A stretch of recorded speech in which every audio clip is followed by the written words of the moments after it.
राम राम मित्रों, आज मैं गीता के प्रथम अध्याय का महात्म बताने जा रहा हूँ। आप लोग वीडियो पूरा देखना मित्रों, यही आपसे प्रार्थना है।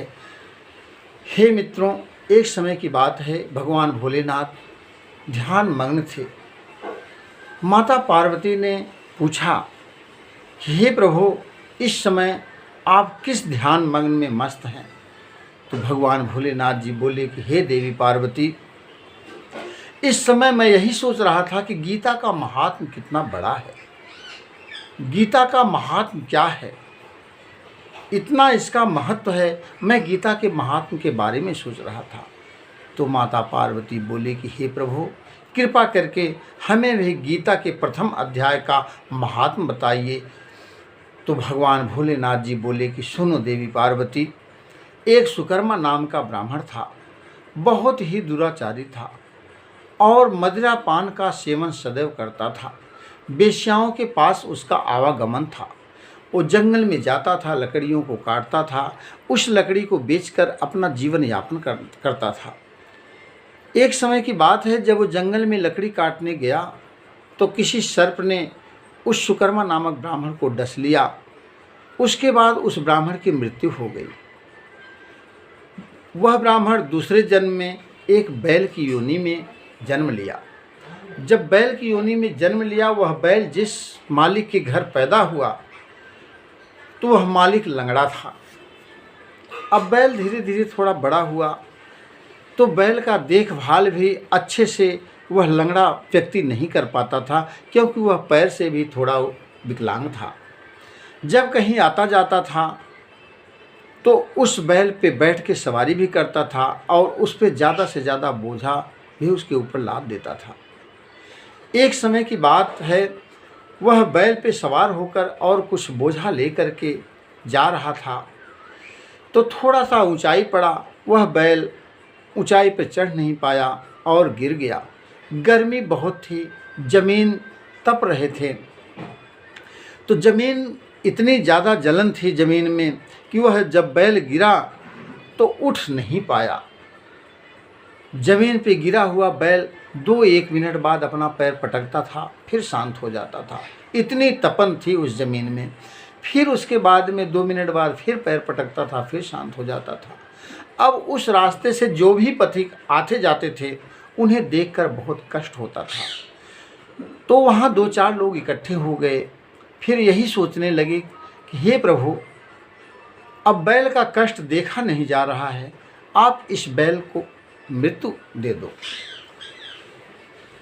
तो सभी लोग वहाँ जितने थे, सभी लोग भगवान से प्रार्थना कर रहे थे कि हे प्रभु, इस बैल की मृत्यु दे दीजिए। अब बैल को कष्ट बहुत हो रहा है, पर बैल नहीं मरता था। 2-4 मिनट बाद फिर पैर पटक के फिर शांत हो जाता था।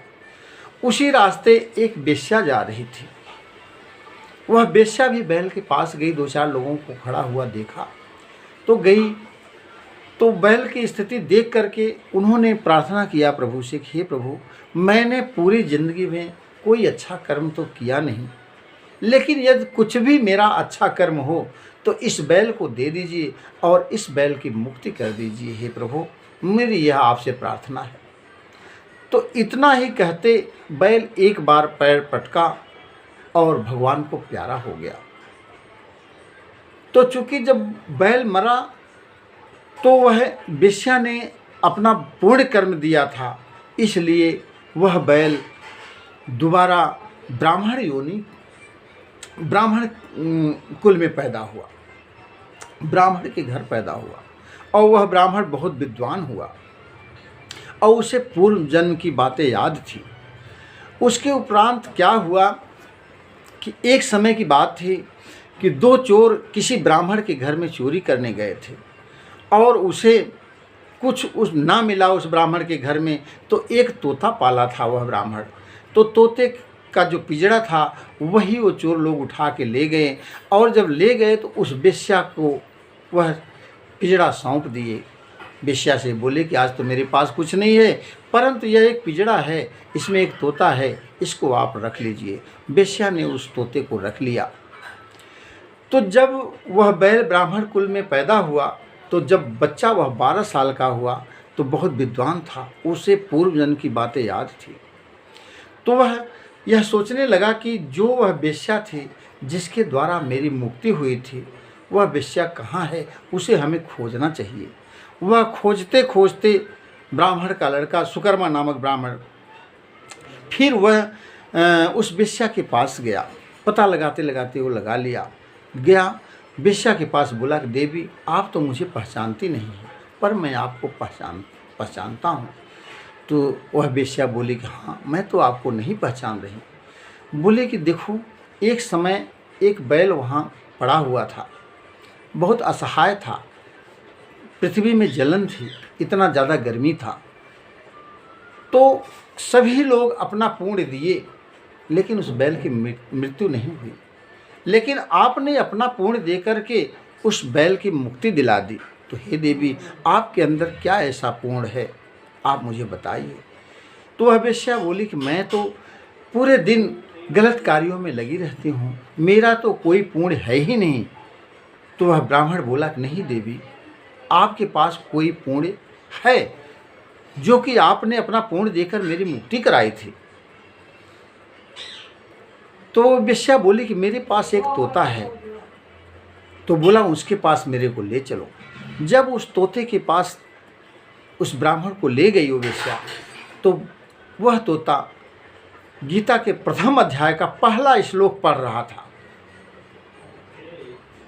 तो वह वेश्या बोली कि यही ये पढ़ता है और मैं यही सुनती हूँ। अब मेरा तो यही जो कुछ है यही है कर्म, और मेरे पास तो अब क्या बोलता है मेरे को ये भी नहीं पता है, पर बोलता अच्छा है, मैं यही सुनती हूँ। वो ब्राह्मण विद्वान बोला, हे देवी, यही तो सबसे बड़ा पुण्य है। गीता का एक श्लोक, आधा श्लोक, एक शब्द यदि कोई व्यक्ति पढ़ता है तो उसका इतना बड़ा पुण्य होता है। वो खुद तो मोक्ष को प्राप्त होता ही है और दूसरे को भी मोक्ष दिला देता है। तो हे मित्रों, गीता का इतना बड़ा महत्व है। भगवान भोलेनाथ जी ने कहा कि हे देवी पार्वती, यही गीता का महात्म्य है। हे मित्रों, यदि हमारी वीडियो यह पसंद आई हो तो इसको सब्सक्राइब करना, लाइक करना और शेयर ज़रूर करना मित्रों। राम राम मित्रों।